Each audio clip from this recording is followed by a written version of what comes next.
up, everyone? Welcome to another Modus Cafe episode, and I'm your host, Mercedes Pallmeyer. So in today's podcast, what we're going to do is cover the starting point of your strength training for your climbing journey. So I'm going to cover the why of general strength training in relation to common injuries that we see in climbing, as well as the common muscles used when we're trying to climb really hard.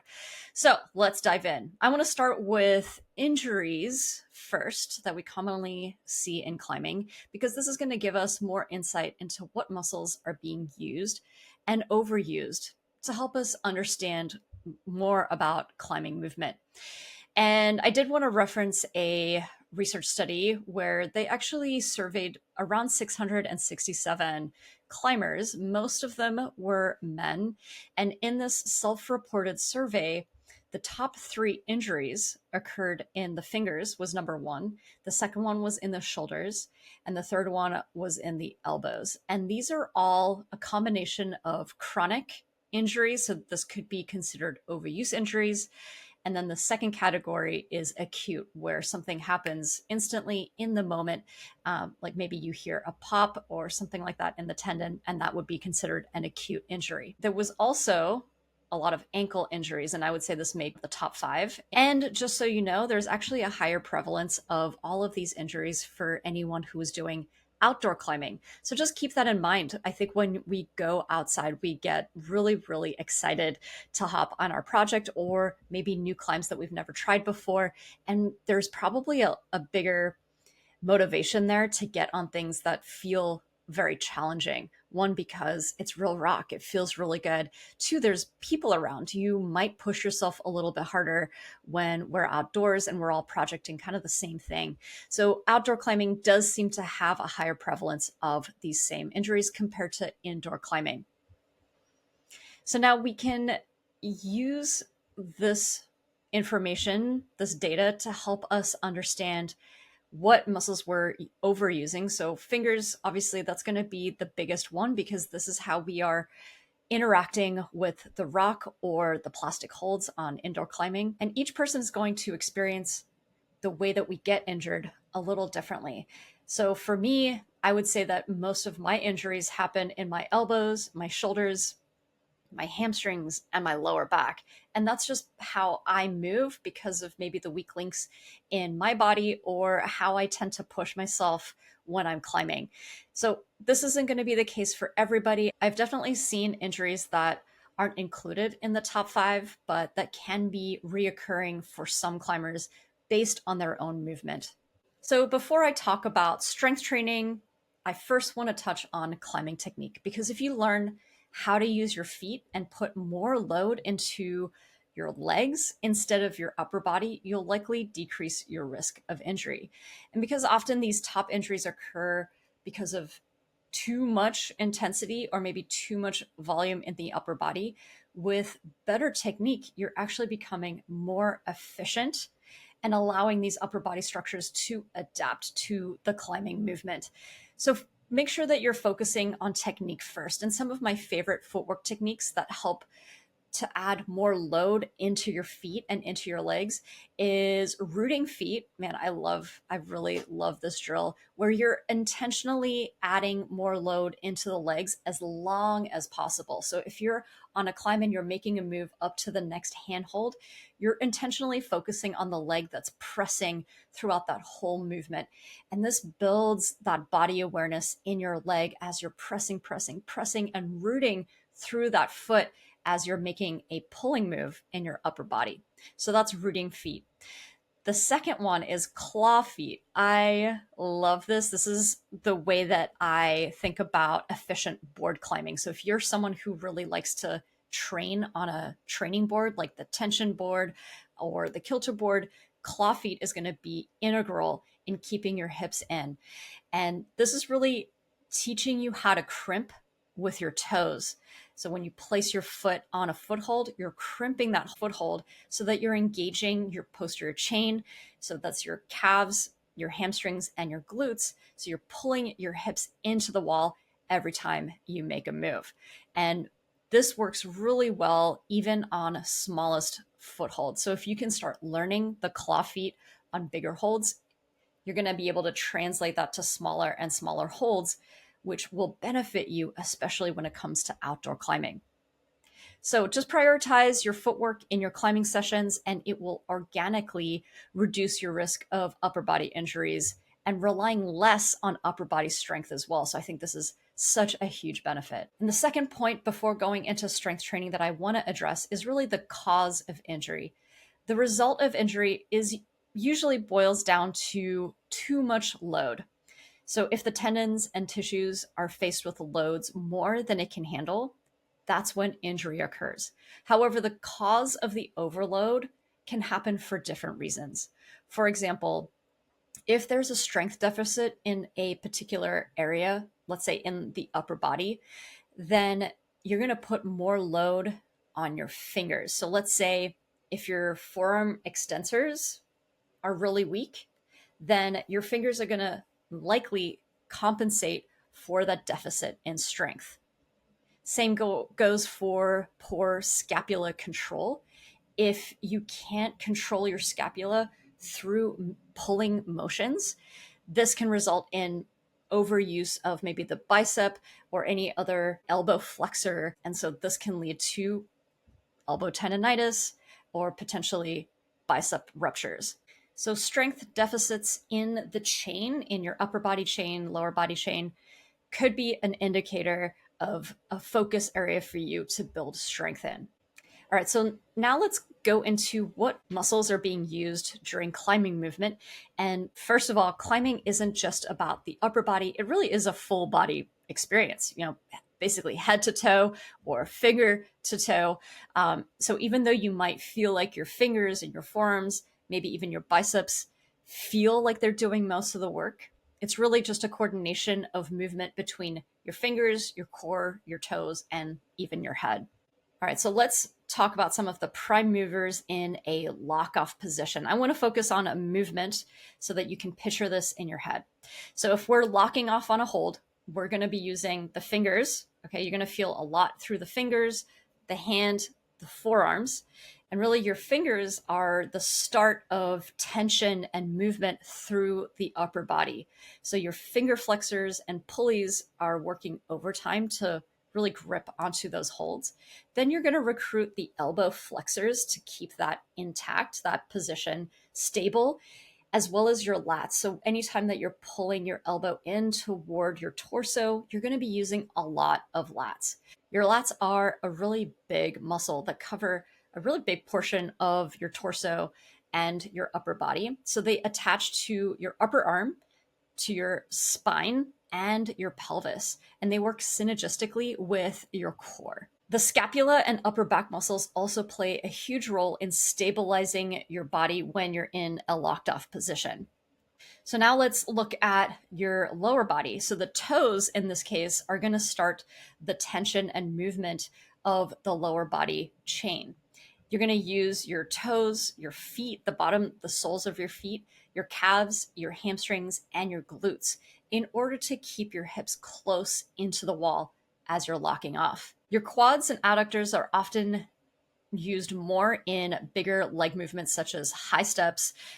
So in a lock-off position, they're going to be used primarily as stabilizers and create a lot of tension in the lower body. And then lastly, your core. Your core is the midpoint that keeps everything together. So your lower back, your spinal muscles, your torso muscles all engage to create full body tension as you move through hard sequences or through a big lock off. Think of your core as the bridge between your upper and lower body. So now there's all of these muscles, but what should we prioritize when it comes to strength training so that we can target some of the big prime movers while also keeping us healthy and improving our movement ability and reducing risk of injury? So the first thing you want to do is focus on movement patterns in these strength exercises. It's really, really good to take the time to learn how to properly press, how to properly pull, how to hinge, and how to squat. And as well as knowing how to recruit a lot of tension through the core. So basically what you're doing is building body awareness before you really add a ton of load to these movements. And when you are increasing your overall body awareness, this is going to automatically translate to better climbing. So one tip I will give for most of these exercises is focus on your grip position. So this could be for any position that you're going to be using your grip. For example, the single leg deadlift, any kind of hinge exercise that you're going to be using a kettlebell or a dumbbell. Make sure that you're fully gripping those implements and don't just relax your grip, because you're losing the opportunity to strengthen your hand, your wrist, and your elbow when you're doing these exercises.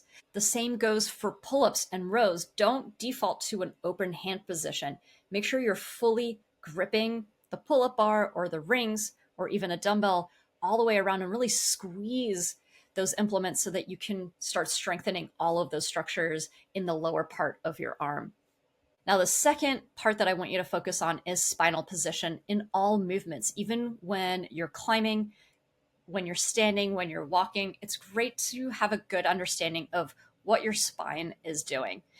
And this is especially important when you're learning the hinge movements. For example, any kind of deadlift. This hinge movement is, I would say, difficult for most people to learn. And as you're moving through space, if you're able to understand where your spine is, then you're going to use your core muscles more appropriately, maybe even more efficiently, because they're working correctly. Now, I don't want to go too deep into movement technique in this podcast. There's a lot to go over. And honestly, a lot of people move differently because we have different anthropomorphic measurements. Some have longer legs, some folks have longer torsos. All of this leads to different movement patterns. Yes, we all have really similar general movement patterns, but there is a lot to unpack when it comes to different body morphologies. So I'm not really going to go into that, but I think working on spinal position is great, and working on the grip position is a good place to start. So once you have a really good understanding of these movement patterns in the push, pull, hinge, squat, and using your core in any tension exercises, then you can start loading these up with more weight. Now, that doesn't mean that you shouldn't be loading these movements initially. Sometimes load will actually force your body to organize itself really well. There is a caveat there. Too much load, again, could lead to injury, and not enough load might not give you enough feedback for the movement. So start with less weight and then explore what your movement can do, what your body can do, and then you'll be able to figure out what weight is going to be useful for you for the sets and reps. And the best way to figure out if you're moving correctly and using the appropriate weight is to get a coach to really help you understand these movements. You can also join our Modus coaching membership, where we're going to teach you how to do these movements, and there's a progression to each one. Or you can take video and look at yourself doing the movement and compare yourself to someone who does it really well.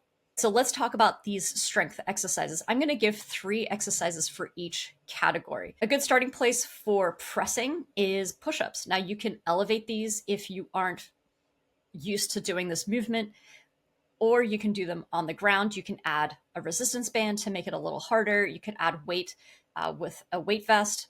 If body weight push-ups are too easy, the next progression are dips. I love dips. These are fantastic for increasing your body awareness as well as increasing strength at your end ranges. And you work on scapula stability at the top of the dip as well. So dips are wonderful. Then the next exercise in this category would be bench press, and learn how to bench press really well. Make sure you've got a good spinal position. You're pressing with your legs as well in this movement, and work on good grip position when you're holding that barbell. For pull-ups, I really love to start with bar hangs and working on scapula pull-ups and even arching scapula pull-ups, because this is going to teach you scapula terminology. And really, terminology means scapula depression, scapula elevation, scapula retraction, and scapula protraction. These are all movements that help you move well when you're pulling. And if you don't know how to manage your scapula movement, then you're not going to pull very well. So work on bar hangs with the scapula terminology first. That's a great place to start. Then the next one I really like are rows. Rows are wonderful for working on overhanging climbing technique, and it kind of takes away some emphasis from overhead pulling, which we tend to do a lot in climbing. But of course, pull-ups are going to be a great place to focus on if you don't quite have enough strength in the pull-up yet. The next category is hinging. Now, hinging, I would say, is one of the harder categories to work on for strength training. Again, because of spinal position, there's a lot going on in a hinge movement. So to break it down, I like to start with a hinge pattern that focuses on the glutes and the hamstrings. And this is the Harrop curl. I would say that I've been doing this movement actually for a very long time, but I've been avoiding programming it for people mostly because it takes a little bit of setup. But I've decided it's well worth some extra time putting this exercise together so that you can really isolate and feel what it's like to recruit your hamstrings and your glutes and even your lower back in isolation without having to hold heavy weight. So give the Harrop curl a try. This is where you're gonna be on your knees for this exercise. You can use the GHD machine, or you can place your heels or your toes underneath something that's not going to move, like a barbell or some dumbbells. And then basically all the movement is a bowing movement where you're going to bring your head down to the ground and then come back up. The next one are Romanian deadlifts, and this can be a single leg version if you like, or with both legs. And then the last variation are just strict deadlifts. The next category is squatting. Squatting seems to be a very common movement pattern for every human. So squatting does come a little bit more naturally. Some easy ones that you could start doing right now are goblet squats. You could do Bulgarian split squats, which are a single leg variation of a squat movement, or barbell back squats. And then for the core, I really love planks and Copenhagen planks, hanging leg raises, and Aussie lockoffs. Aussie lockoffs are a way to train lockoff positions for overhanging terrain. It kind of looks like a front lever, but it's a little easier to do. And it's a great place to start with front lever training. I don't know if front lever training is really that useful for climbing, maybe at the very upper end. But I really do think Aussie lockoffs are great for overhanging climbing training. Okay, so those are the 5 main categories. I do want to talk about finger strength. I don't think it's ever too early to learn how to hold an edge, but know that it's really easy for beginners to load their fingers way too much when using a hangboard. So instead, prioritize movement patterns where you're going to learn what a half crimp looks like and feels like, what a 3-finger drag feels like, and a full crimp if you tend to use a full crimp. Full crimping isn't for everybody, but as you get stronger and better at climbing, I see almost everybody at the upper level using full crimps. So you can start focusing on what that position feels like in your hand. And you can practice these positions while climbing, and you can use what we call edge lifts, which is pulling from an edge that's attached to weight from the ground. And again, don't use too much weight here. It's really not worth emphasizing finger strength at this point if you're a beginner trainee. It's better just to learn what these positions feel like and then maybe talk to a coach about how to progress to the next level. Now, it is really easy to overemphasize finger strength as well as pull-ups, and I will caution you against this. I'd rather you work on movement patterns for all of these and focus more on exercises to build the wrists, the elbows, and the shoulders. And because climbers get really excited about training, I see a lot of climbers focusing too much on pull-ups or one-arm pull-up training, weighted pull-up training. And honestly, if you can bring the volume down on that and focus on the other exercises that are going to round out your upper body strength, that's going to be much better long-term for you. And don't feel like you're missing out, because when you're climbing, you're pulling all the time. And if you load your pull-ups progressively with not too much volume, you're going to get stronger. You have to trust that the mechanism of strength training is going to work in your favor. So have some trust in this process. And lastly, I want to mention some accessory exercises that have helped me build a stronger body. So this is a personal preference. I like to work on wrist curl extensions a couple times through the year, tricep extensions as well, Arnold presses, which is this kind of like isolated overhead position, lateral and frontal shoulder raises. And then the last one, which is calf raises. This is going to be for your ankles. Again, ankles are one of the top injury sites for a lot of climbers. And so I want to keep my ankles as strong and healthy as possible. So how can you fit all of these exercises into your schedule? Well, practically, the best way to design a strength session is if you put together an upper body exercise with a lower body exercise and superset those two. And you can finish with a core exercise and an accessory exercise and superset those two. So this should give you the focus that you need and do it in the least amount of time. So for example, you could do a bench press supersetted with a Bulgarian split squat. And you're going to do these for 5 sets for 6 to 8 reps. And you're going to do these exercises back to back. Generally, 60 to 90 seconds between exercises is enough, and then 2 minutes between sets. You want to rest enough to make sure that you're recruiting your muscles appropriately, and you're not going into the next set fatigued. Once you do the first superset, you can finish with 1 core exercise and 1 accessory exercise. And you don't need a lot of rest between these because we're not working at the strength level of 6 to 8 reps. We're going to be going for higher repetition here. So for example, you could do 2 to 3 sets of 10 to 15 reps of leg raises and weighted calf raises. So to recap, to get strong and to move better as a climber and to reduce the risk of these prevalent upper body injuries, you'll want to first work on really good climbing footwork so that you can take off the load from your fingers and your upper body. Then strength training is always the best way to build a stronger, more resilient body. You also increase mobility for climbing. The better you feel, you're going to increase your confidence when you're climbing as well. And you're going to be able to climb for many years to come. So start with the movement patterns first in these top 5 categories. Learn how to move, and then start adding load to those movement patterns to develop the appropriate strength.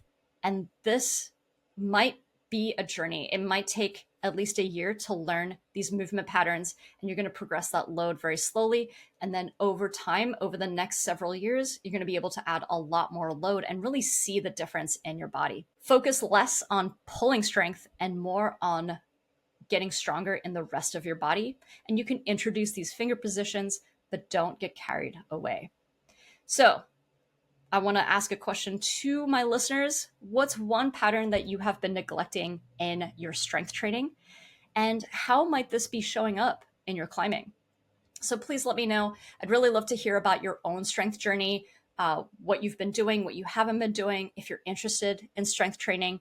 And thanks so much for listening to my podcast. I always appreciate all of the support from my listeners, and I'll catch you in the next one.